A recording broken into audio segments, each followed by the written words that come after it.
اللهم صل على سيدنا ومولانا محمد بارك وسلم صلاة والسلام عليك يا حبيبي يا رسول الله صلى الله تعالى عليه وسلم. باوز بلند درود شریف پڑھے. اللهم صل على سيدنا ومولانا محمد وبارك وسلم صلاة والسلام عليك يا حبيبي يا رسول الله صلى الله عليه وسلم. نبی اور آل نبی پہ مل کے درود شریف پڑھے. اللہم صلی علی سیدنا و مولانا محمد وعلی آل محمد وبارک وسلم صلاة و سلام علیک یا حبیبی یا رسول اللہ صلی اللہ تعالی علیہ وسلم.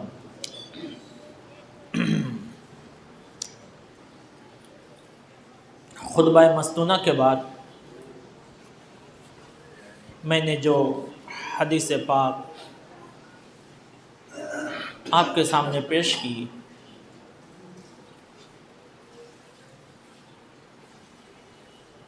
حضرت عمر رضی اللہ تعالیٰ عنہ سے روایت ہے.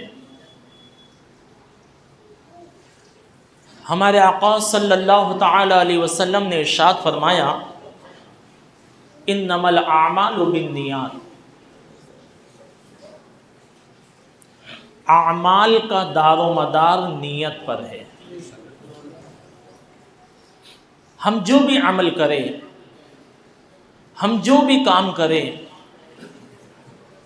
اس میں اگر اللہ تبارک و تعالیٰ کی نیت یعنی اللہ کی رضا کے لیے نیت، اللہ کی خوشنودی کے لیے نیت، اللہ کی رضا کے لیے اگر نیت ہے تو وہ عمل اللہ کی بارگاہ میں قبول ہے.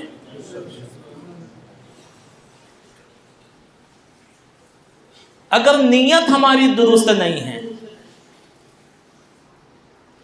تو وہ عمل کا ہمیں ثواب نہیں ملے گا.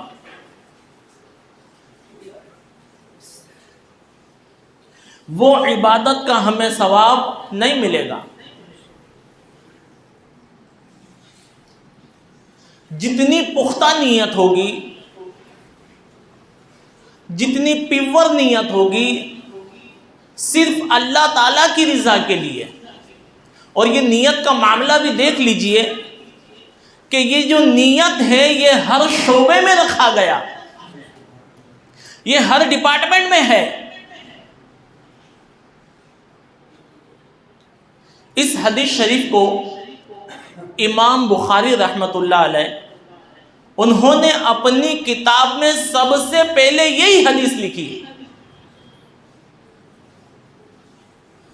بھائی ہونا تو یہ چاہیے تھا کہ ایمان کی حدیث پہلے آئے، عقیدے کی حدیث پہلے آئے، نیت بعد میں.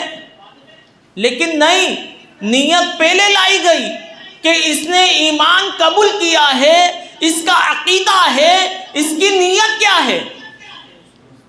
آج ایسے لوگ بھی ہیں جو اللہ کے آگے سجدہ کر رہے ہیں، اللہ کی ربوبیت کو مان رہے ہیں، لیکن اس کے بعد بھی شرک اور بدعت میں مبتلا ہے. تو پتہ چلا ان کی نیت درست نہیں ہے. اسی لیے کہا آمنت باللہ کما ہوا باسمائہ وصفاتہ وقبلت جمیع احکامہ اقرار باللسان وتصدیق بالقلب. کہ زبان سے اقرار کرنے سے کام نہیں چلے گا، دل سے تصدیق کرنا پڑے گا.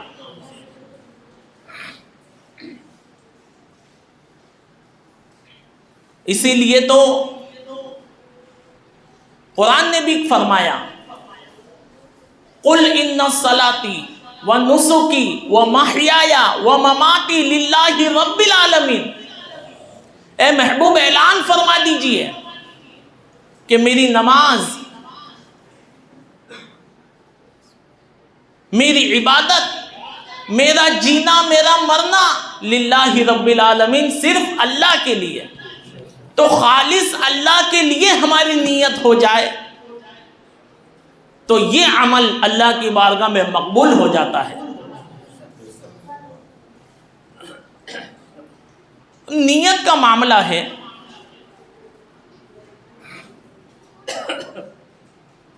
دو آدمی نماز پڑھ رہے ہیں،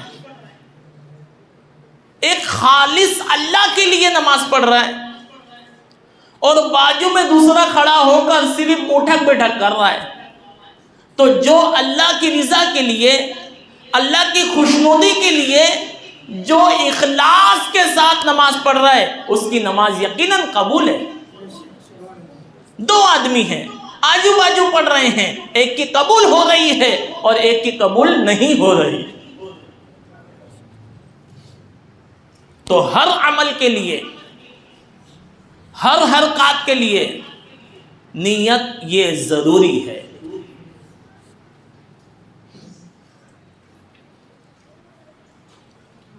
اب دیکھیں کہ مسجد میں آئے ہیں تو کیا نیت لے کے آئے ہیں، مسجد سے گھر جائیں گے تو کیا نیت لے کے جائیں گے، یہاں سے جا کے ہم کھانا کھائیں گے تو کیا نیت کر کے کھائیں گے، پھر کاروبار کریں گے تو کیا نیت کر کے کریں گے، ارے کپڑا پہننا ہے تو کیا نیت کریں گے، کسی کی مدد کرنا ہے تو کیا نیت کریں گے، کسی سے دوستی رکھنا ہے تو کیا نیت کریں گے۔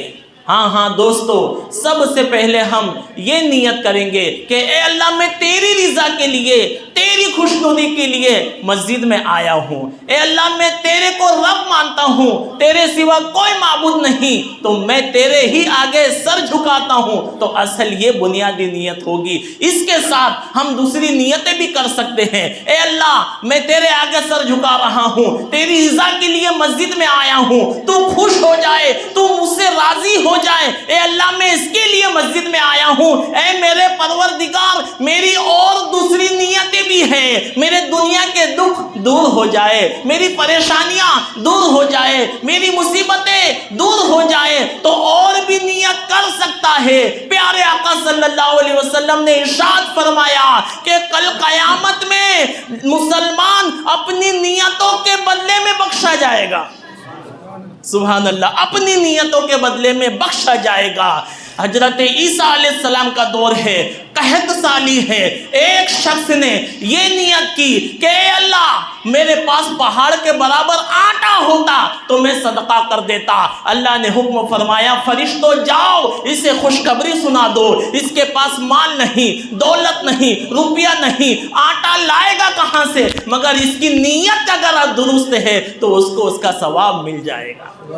تو میرے آقا نے ارشاد فرمایا انما الاعمال بالنیات، عمل کا دار و مدار دوستو نیت پر ہے۔ اپنی نیت کو خالص اللہ کے لیے کر لو، انشاءاللہ اللہ نے چاہا تو یہاں بھی ہمارے لیے کامیابی ہوگی اور وہاں بھی انشاءاللہ ہمارے لیے کامیابی ہوگی۔ وآخر دعوانا ان الحمدللہ رب العالمین۔